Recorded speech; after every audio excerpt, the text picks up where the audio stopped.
toutes et à tous. Alors vous le savez sans doute, en juillet dernier, Nice a été inscrite sur la liste du patrimoine mondial de l'UNESCO comme ville de la villégiature d'hiver de la Riviera. Et dans ce cadre-là, on va partir chaque 15 jours à la découverte d'un quartier avec celles et ceux qui connaissent le mieux cette ville.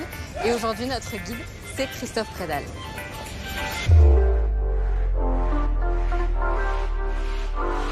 Bonjour Christophe. Bonjour. Ravi de vous retrouver. Alors vous allez nous emmener où aujourd'hui? Alors aujourd'hui on va faire cette plaine qui monte doucement vers le nord, qui s'appelle Longchamp. Il y a d'ailleurs encore une rue qui s'appelle la rue Longchamp et qui est le centre de la ville. Donc on passe par la place Masséna. On commence par la place Masséna. Allez, on y va.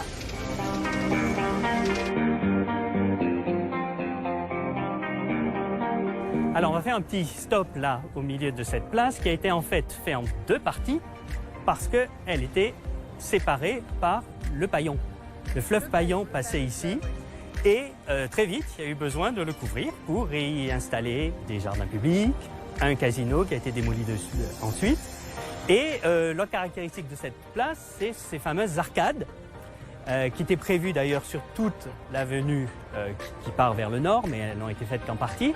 Alors ces arcades, c'est à la fois Turin, mais aussi on parle de la rue de Rivoli à Paris, qui était une rue qui existait déjà et qui était véritablement, pour toutes les villes d'Europe, une rue à copier.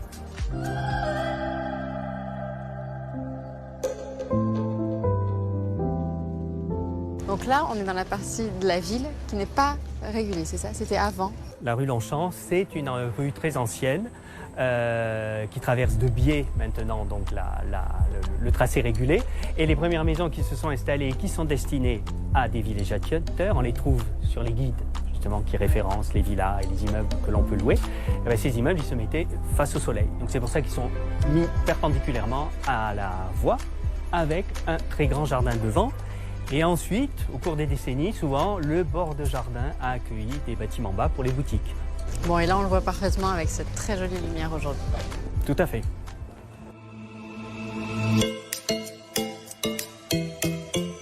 Alors là, Christophe, on s'enfonce dans la ville de Nice et ça devient de plus en plus vert. Et oui, Nice est une ville verte parce que ça a été aussi voulu.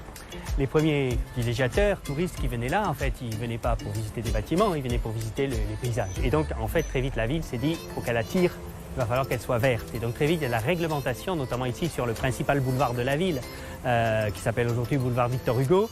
Il y a ces règlements avec ces obligations de retrait de 6 à 7 mètres où les propriétaires étaient obligés de construire en retrait, d'avoir un jardin et avec un jardin, avec en général des murs bas, surtout pas des murs hauts pour que le jardin privé participe des arbres plantés par la ville et que ça fasse un ensemble totalement vert. Voilà. C'est le cas ici dans cette église américaine.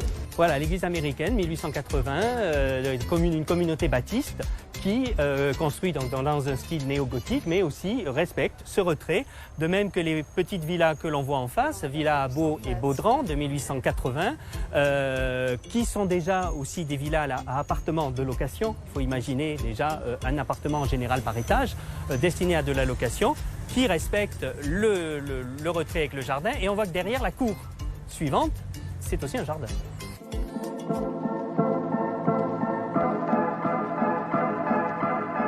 L'essor urbain de la ville de Nice, évidemment, vient du fait que le train, à un moment donné, va arriver directement et proposer Paris-Nice en 2 jours, 24 heures, selon la période. Mais il y a autre chose que je voulais spécifier quand même, parce qu'on le voit à chaque fois, c'est que dans les grands axes de cette ville, à chaque fois, en bout, on devine des collines.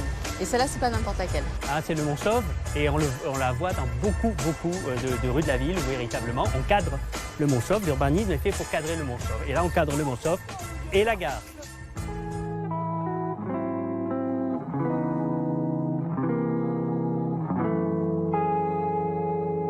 Alors Christophe, on finit cette émission ici dans la gare parce qu'évidemment l'arrivée du train dans Nice a changé radicalement l'histoire de cette ville. Tout à fait. C'est une volonté de Napoléon III. 1860, la ville devient française. 1864, le train arrive. Et ça va être le développement. Cette gare, c'est un peu l'équivalent de l'aéroport aujourd'hui, c'est-à-dire que ça permet à tous les villégiateurs d'Europe, mais aussi du monde, qui par exemple venaient en bateau et s'arrêtaient au Havre ou à Marseille et finissaient le voyage en train. Donc c'est l'arrivée, c'est le bout, c'est l'arrivée dans l'exotisme. D'ailleurs, la gare de Nice est la seule gare de France où les écussons qui sont décoratifs ne montrent pas des villes françaises. On vient ici de partout, on accueille le monde entier comme une ville-monde, comme la plus grande ville de villégiature de l'époque.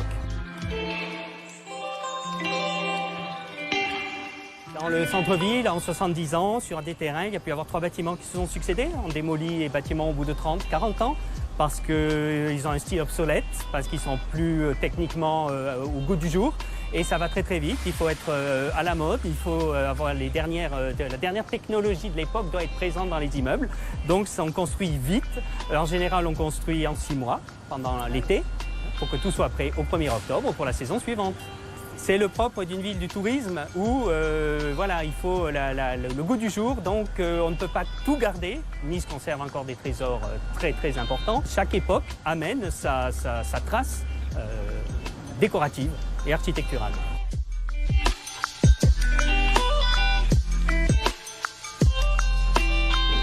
Et voilà, c'est terminé pour aujourd'hui. J'espère que cette balade vous a plu. Rendez-vous dans 15 jours pour la suite de nos pérégrinations. Salut!